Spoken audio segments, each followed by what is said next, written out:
নমস্কার বন্ধুরা, আমি বিভাস আর আপনারা দেখছেন বিভাস ব্লগস। এই ভিডিওতে আমি তোমাদেরকে জানাবো বর্ধমান বিশ্ববিদ্যালয়ের যে পূর্ণাঙ্গ নোটিফিকেশন দিয়েছে পিএইচডি অ্যাডমিশনের সেটা সম্পর্কে।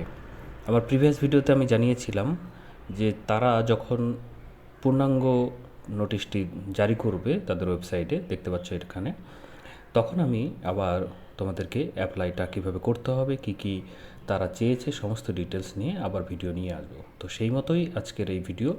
তো ভিডিওটি শুরু করার আগে অবশ্যই তোমরা আমার চ্যানেলটিকে সাবস্ক্রাইব করবে, বেল আইকন যেটা আসবে সেটিকেও ক্লিক করবে, তবেই পরবর্তীতে এরকম ভিডিও নোটিফিকেশন তোমরা সহজে পেয়ে যাবে। তো ফ্রেন্ডস, তাদের অফিসিয়াল ওয়েবসাইটে আসলে দুটো নোটিফিকেশন দেখতে পাবে। আমি একটা ইনফরমেশন ব্রোশিওর বলে যে নোটিশটি, সেই নোটিশটিকে ক্লিক করলে এরকমভাবে তোমাদের সামনে ওপেন হবে। আমি দেখিয়ে দিচ্ছি তোমাদের সুবিধার্থে। এখানে 1 তারিখ থেকে শুরু হয়েছে, চলবে 15 তারিখ পর্যন্ত, ঠিক আছে। আর এর জন্য তোমাদেরকে যে অ্যাপ্লিকেশন ফি 250 টাকা সেটা পেমেন্ট করতে হবে। পেমেন্ট করার পরেই তোমাদেরকে অ্যাপ্লিকেশনে যেতে হবে। তো তার জন্য এই যে লিঙ্ক, এই লিঙ্কে তোমরা ক্লিক করবে। একটু দেখিয়ে দিই তাহলে তোমাদের সুবিধা হবে। এই লিঙ্কে ক্লিক করলে এরকমভাবে চলে আসবে এসবিআই এর অনলাইন যে কালেক্ট। এখানে তোমরা এডুকেশনাল যে ইনস্টিটিউট এইটা সিলেক্ট করবে। করার পরেই তোমরা এখান থেকে দেখতে পাচ্ছ যে ইনস্টিটিউট এখানে সার্চ করবে। যে মতোভাবে এখানে বলা আছে তোমরা দেখতে পাচ্ছ যে এইটা সার্চ করবে, দ্য ইউনিভার্সিটি অফ বর্ধমান। এখানে আমি কপি করে নিয়ে এলাম সুবিধার্থে, পেস্ট হচ্ছে না, ওকে। দ্য ইউনিভার্সিটি এরকমভাবে যদি সার্চ করো অটোমেটিক চলে আসবে। এই যে চলে আসছে, এটাকে আমরা সিলেক্ট করব। সিলেক্ট করলেই দেখতে পাচ্ছ যে পেমেন্ট যে ক্যাটাগরি, এটাকে সিলেক্ট করতে হবে। এখানে যেটা বলেছে দেখে নাও, payment category application fee for PhD admission 2023, ঠিক আছে। এখানে নিশ্চয়ই থাকবে, সেটা তারা এন্ট্রি করেছে। এই যে এখানে এটাকে সিলেক্ট করে নেবে। করার পরেই দেখতে পাচ্ছ 250 টাকা যেটা ওখানে লেখা ছিল এখানে চলে আসবে। এখানে তোমার নামটা লিখবে, কন্ট্যাক্ট নাম্বারটা দেবে। দেওয়ার পরে কোনো রিমার্কস থাকলে তোমরা এখানে লিখতে পারো। করার পরে এটা ইন্ডিভিজুয়াল তুমি দিচ্ছ।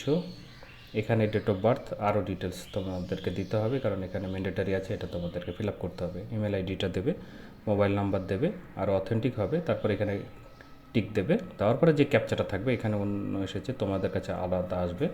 এখানে দেওয়ার পরে তোমরা নেক্সট অপশনে ক্লিক করলেই তোমরা সেই টাকাটি পেমেন্ট করার জন্য যেভাবে পেমেন্ট করবে সেটা চলে আসবে। ভেরিফাই যে সকল স্টেপগুলো আছে সেই স্টেপগুলো তোমরা দেখতে পাচ্ছ।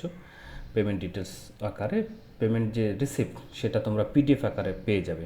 পিডিএফ আকারটা এই জন্যই বলছি, তারা পিডিএফটাই এখানে গ্রহণ করবে। আমি তোমাদেরকে দেখাচ্ছি আবারও যে এটা হয়ে যাওয়ার পরে তোমাদেরকে একটা কাজ করতে হবে, সেটা হলো academic bank of credit ABC বলে যে আইডি, সেটা ক্রিয়েট করতে হবে। সেই আইডিটা ক্রিয়েট করার জন্য সেটাও লিঙ্ক দেওয়া আছে, সেই লিঙ্কটাও আমি তোমাদেরকে দেখাবো। সেই লিঙ্কে গিয়ে তোমাদেরকে ক্লিক করে আইডিটা ক্রিয়েট করতে হবে। এখানে অ্যাপ্লাই অনলাইন বলছে। ইন্ডিয়ান যে সকল ক্যান্ডিডেট, আমি ধরে নিচ্ছি তোমরা সবাই ইন্ডিয়া থেকে অ্যাপ্লাই করছো, তো সেই মতো করে তোমরা যদি এই লিঙ্কে ক্লিক করো তাহলে এরকমভাবে একটি গুগল ফর্ম ওপেন হবে। সেখানে তোমাদেরকে ইমেল আইডি, অল্টারনেটিভ আইডি দিলেও চলবে, না দিলেও চলবে। যেগুলো ম্যান্ডেটারি আছে সেগুলো অবশ্যই তোমাদেরকে ফিল আপ করতে হবে, ঠিক আছে। এইখানে যে রেফারেন্স নাম্বার তোমরা এখান থেকে যেটা পাবে, যে পিডিএফটা পাবে, সেই পিডিএফে রেফারেন্স আইডিটাও পাবে, সেই আইডিটা এখানে দিতে হবে। এই যে নাম্বার স্টার্ট হচ্ছে ডিইউ দিয়ে, যেটা তোমরা পাবে সেটা এখানে পুট করতে হবে।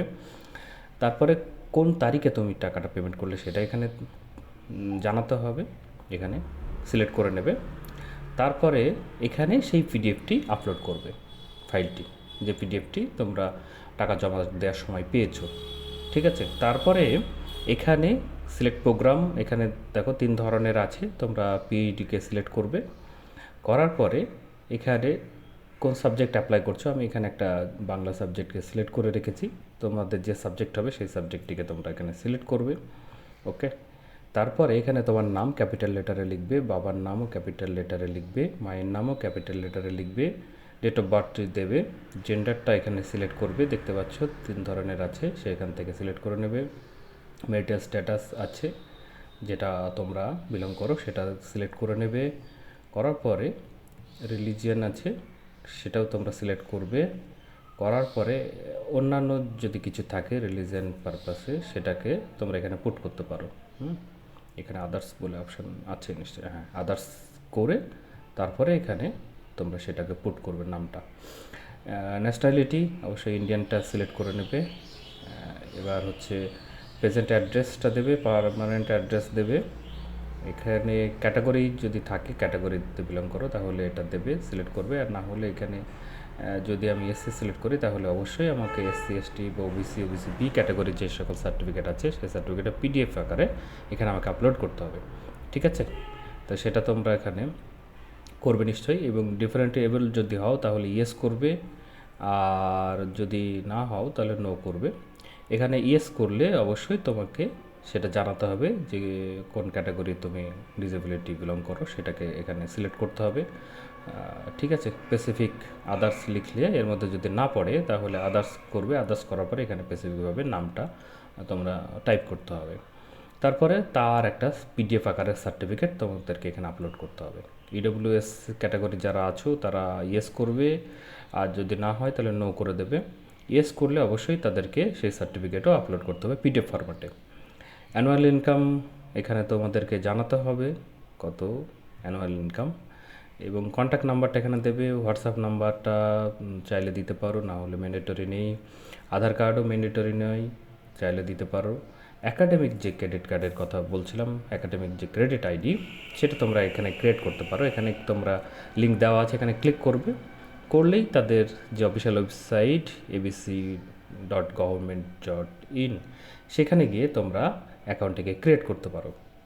এটা নিশ্চয়ই তোমরা জানো, না জানলে আমি তোমাদের জন্য সেপারেট ভিডিও নিয়ে এসে তোমাদেরকে জানিয়ে দেবো, ঠিক আছে? স্টুডেন্ট বা ইউনিভার্সিটি স্টুডেন্ট বলে তোমরা সিলেক্ট করবে, করার পরে এটা করতে পারবে তোমাদের মোবাইল থেকে সহজে। তোমরা এটা করলে ভালো হয়, ঠিক আছে? এইভাবে তোমরা করবে। আর যদি কোনো অসুবিধা হয় অবশ্যই আমার ভিডিওর যে কমেন্ট বক্স সেখানে কমেন্ট করে জানাবে, আমি এই বিষয়ে তোমাদেরকে সেখানে আরও তথ্য দিয়ে সাহায্য করব। তো ফ্রেন্ডস, এখানে তোমাদের 10 ক্লাস কোন বোর্ড বা কোন স্কুলে ছিল সেটা এখানে সিলেক্ট করে নেবে। অন্য কিছু হলে তাহলে এখানে আলাদাভাবে লিখবে। পার্সেন্টেজ কত পেয়েছে সেটা এখানে উল্লেখ করবে।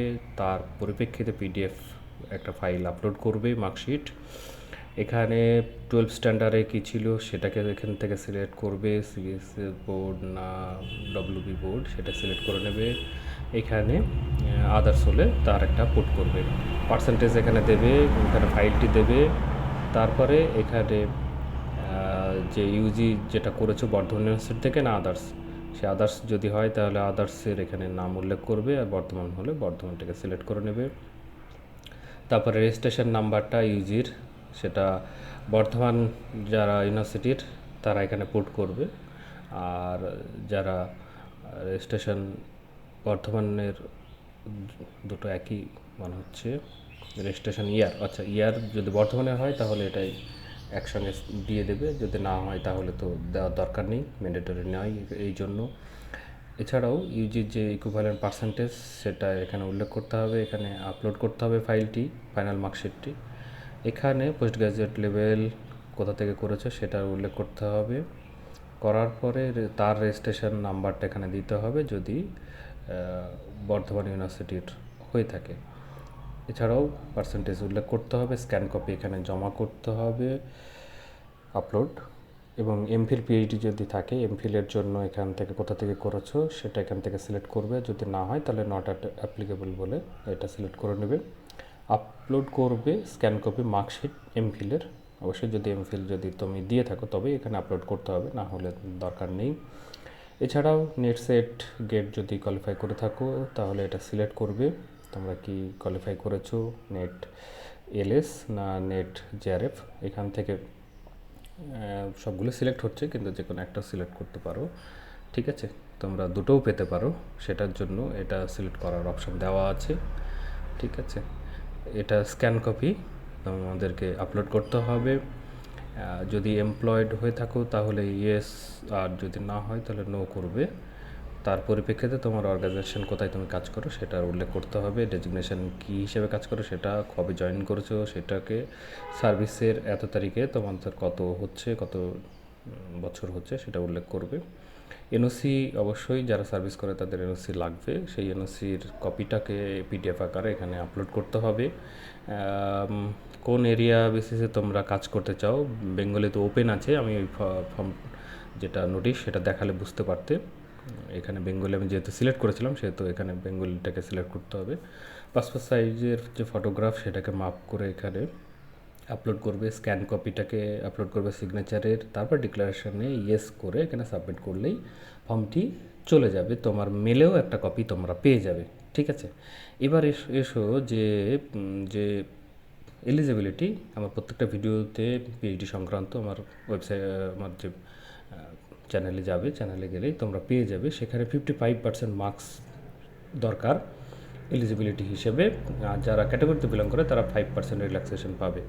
এছাড়াও যে সকল ডেটগুলো তোমাদের জানা দরকার সেটা আমি তোমাদেরকে জানিয়ে দিচ্ছি। একটা এন্ট্রান্স টেস্ট নেবে যদি তোমরা এক্সামটেড ক্যাটাগরি না হও। এক্সামটেড কারা, যারা এমফিল ডিগ্রি করেছে বা নেট জিআরএফ আছে বা সেট আছে, তারা এক্সামটেড ক্যাটাগরি। ঠিক আছে, আর যারা নয়, যারা নর্মাল, তাদেরকে এন্ট্রান্স টেস্ট দিতে হবে। 100 মার্কসের মধ্যে হবে, 50টা কোশ্চেন থাকবে। 50টা কোশ্চেনের দুটো ভাগ আছে, দুটো সেকশন আছে। যে দুটো সেকশনের মধ্যে একটা হচ্ছে রিসার্চ মেথোডোলজি থাকবে 25টি কোশ্চেন, আর 25টি কোশ্চেন থাকবে স্পেসিফিক সাবজেক্ট, মানে যদি বাংলা সাবজেক্ট হয় বাংলা সাবজেক্টের উপরে 25টি কোশ্চেন থাকবে, যদি ইংলিশ হয় ইংলিশ সাবজেক্টের উপরে 25টি কোশ্চেন থাকবে। তো টোটাল 50টি কোশ্চেন 2 মার্কস করে থাকবে। ওই মার্কশিটে এক্সামটা হবে, সেখানে 50% মার্কস পেলেই তোমরা কোয়ালিফাই করবে। সেক্ষেত্রে যারা ক্যাটাগরিতে বিলং করে তাদের 55% মার্কস রিল্যাক্সেশন আছে। ঠিক আছে, আর যখন তোমরা ভাইভা ভার্সিটিতে যাবে বা ইন্টারভিউ দেবে, সেখানে অ্যাকাডেমিক যে মার্কসের ডিভাইডেশন সেটা দেওয়া আছে এখানে। অ্যাকাডেমিক রেকর্ড অনুযায়ী 70 আছে, সেটাকে ভাগ করা হয়েছে এইভাবে। আর ভাইভা ভার্সিটিতে আছে 30, দিয়ে টোটাল হচ্ছে 100, এইভাবে দেওয়া আছে। তোমরা তোমাদের মার্কস কত হচ্ছে কি 70-র মধ্যে, সেটাকে তোমরা ক্যালকুলেট করে নেবে।